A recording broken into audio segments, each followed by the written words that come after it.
Hello ladies and gentlemen, today we're back in War Thunder and we're looking at a new vehicle which came out in update 1.75. This is part of the French light tank part of the tech tree, and it is the AMX-13-90. If you want to know where it is located at rank 5 in the French tech tree right here, just after the AMX-13. Now what is the difference between this and something like an AMX-13?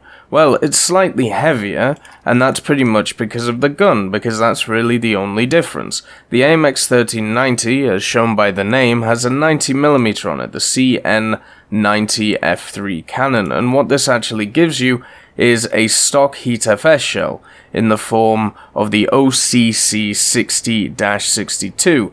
This itself gives you 320mm of penetration at 7.0. It also has access to a HE shell and smoke shells, but both of these are useless because, well, first of all, you can't reload a clip midway, and you don't want to have 12 HE shells loaded into your breech or 12 smoke shells. The HeatFS is really the only way to go. It's nice that the heat shell, or the HeatFS shell, is a stock upgrade, so therefore you don't actually have to pay for the shells as they come out of the place. There's also a 7.5mm on it, which is located in a coaxial position right here. But if you look at the armor profile, I mean, it's nothing to write home about. If you are used to the AMXs by now, you realize that the armor is just not very good. What is kind of nice at 7.0 is because a lot of people have very high penetrating guns, what will happen is they'll kill like maybe a commander or a gunner if they hit you on the inside, maybe like orange some ammo, but they won't actually kill the tanks, so you will be able to go away. If you see a lot of AMX-13-90s around, the way to kill them is just to shoot them bang in the center here, or bang in the center here, knocking out their maneuverability, and then finish them off with a hit from anywhere, really, since there really isn't any armor anywhere. When we talk about aircraft, I mean, it has 10mm on the top of the turret, and yeah, you could just pen that pretty much easily with anything that you have. Any machine gun, anything that you feel like. But the main upgrade between the 13 and the 1390 is, of course, the gun. Now, we're going to look into, is this actually worth the 1.0 upgrade, or is it just worth running the AMX-13 with a 6.7? Because unless you want to get dragged up to 8.7 by putting the AMX-1390 with the AMX-30 and the Sub-AC, you are sat having to use a 6.7 or 7.3 lineup with the Foch, and I don't think I can justify running 7.3 with the Foch, so therefore you're stuck running top tier AMX-1390 with the 6.7s. Now, the 6.0 variant, the normal AMX-13, loses a hell of a lot in killing power, but it is a bit quicker. But what we'll do is go into some gameplay for that. The historical side of it, there isn't really much point in talking about it. The only real thing to notice is, if you want to know more about the AMX-13 series, go and have a look at my other reviews that I've done on the AMX-13s. There we went into the history of them, why they were required, what was the doctrine. But with the AMX-1390, the only difference between it and others is that they wanted an upgun version to actually stick with the times and be able to do something against the enemies they were facing. If you want to talk about modifications, the main modifications, of course, parts FPE, and then just the mobility ones. Your job in the battlefield is not to fight tanks one-on-one. Your job is to scout them, and your job is to maybe hurt them once your allies have already done decent damage to them. So therefore, anything that can help in that regard. So the mobility and protection is very important, but the firepower is definitely secondary, unless you're talking about improved optics or artillery support. But anyway, let's get into some gameplay.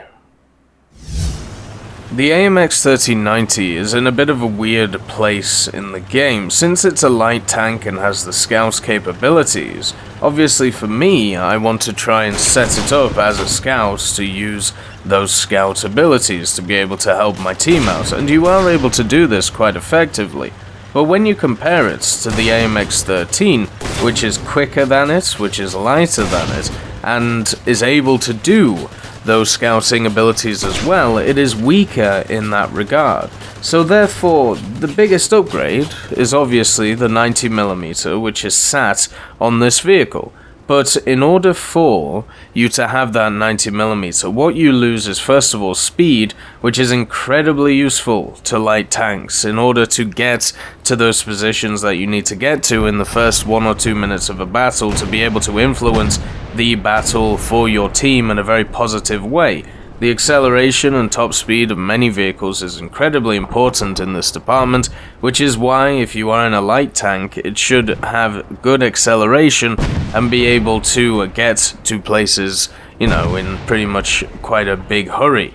So the AMX-13 is better in that regard.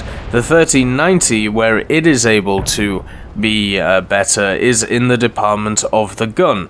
There is no denying that 320mm of Heat FS at 7.0 is really good penetration, and well, you're pretty much going to be able to penetrate anything that you face, even if you get full up-tiered, which is very nice. It is incredibly satisfying in a vehicle like the AMX-13-90, and being able to penetrate a mouse at pretty much any angle. Obviously that will annoy the mouse player, but yeah, for you, you get a little bit of joy out of it because you're so small. This comes with some disadvantages of its own though, and the disadvantages mainly come down to gun stability. It is pretty much impossible to fire this gun accurately on the move, at the same time having to stop and wait for the gun to stabilize itself so you can fire gives the enemy that 1 or 2 extra seconds where they can pretty much just snapshot you. You've got to realize at around about the 7.0 to 8.0 BR, what generally starts happening is stabilizers turn up in a very big way, or people just start playing more defensive. The Germans in general will play more defensive, especially on specific maps, and so will the Russians, even though they are generally aggressive at lower tiers. The British are running around with stabilizers and very, very fast reloads, and the Americans are trying to pummel you in the face, trying to run at you like crazy men, armed with, well, let's just say crack.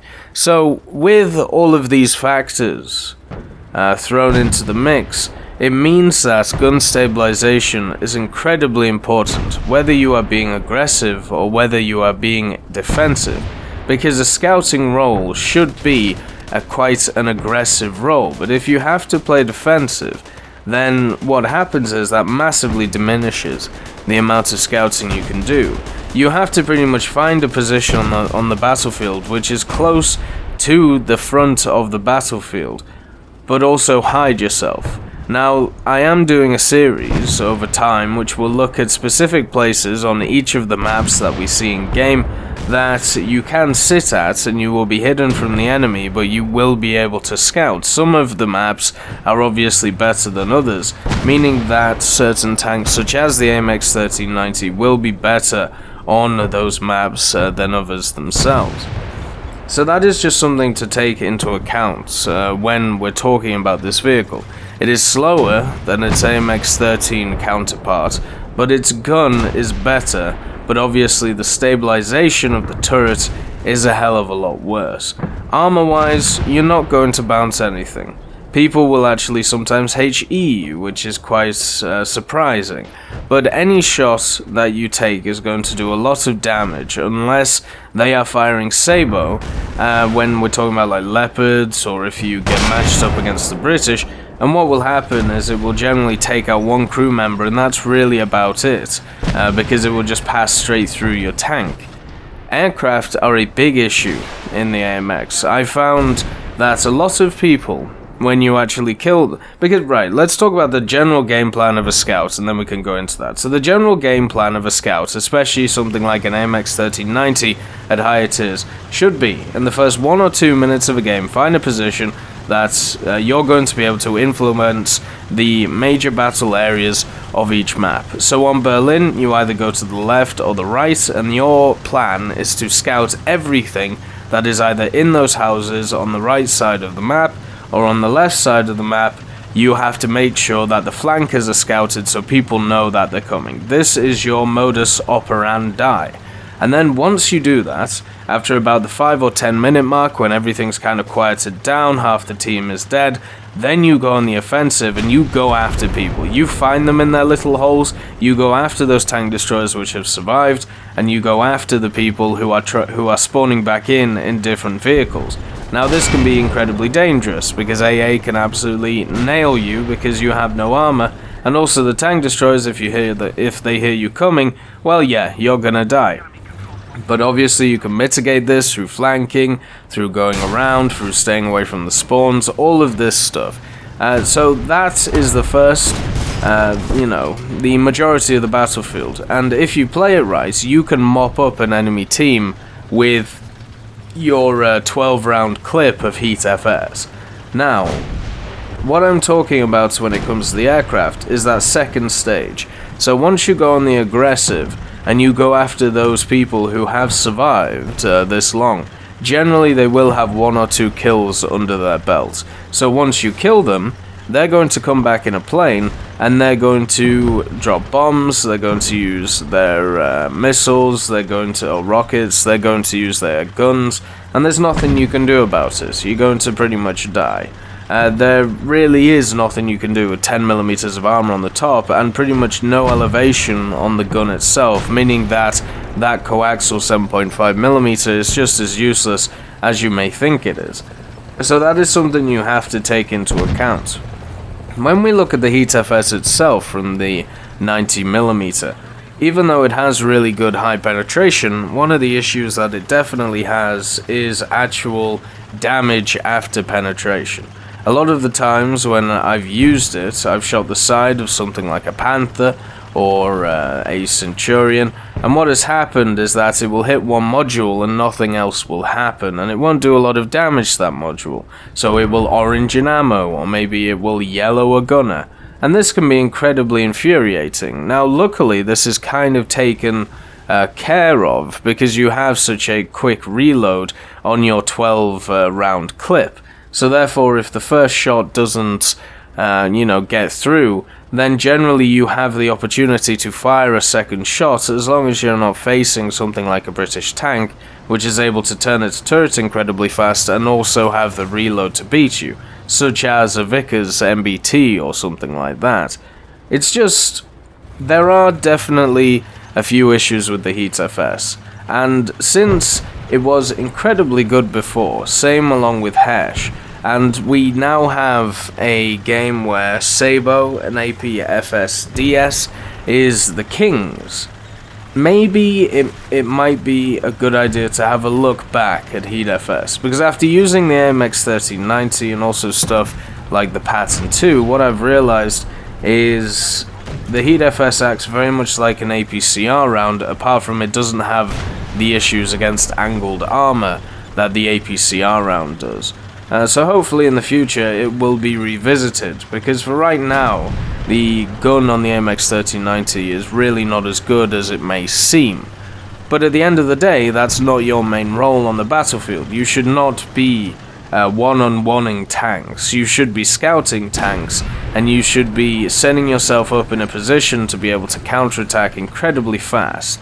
This does mean you have to rely on your teammates, and I understand a lot of people don't want to do that, and I completely agree. It can be amazingly annoying having teammates who use scouts 3 tanks at a time, because that's as many as you can with the the cooldown that it has, and you see just yourself scouting over and over and over and over again, and nobody's shooting these damn things, and it is just infuriating.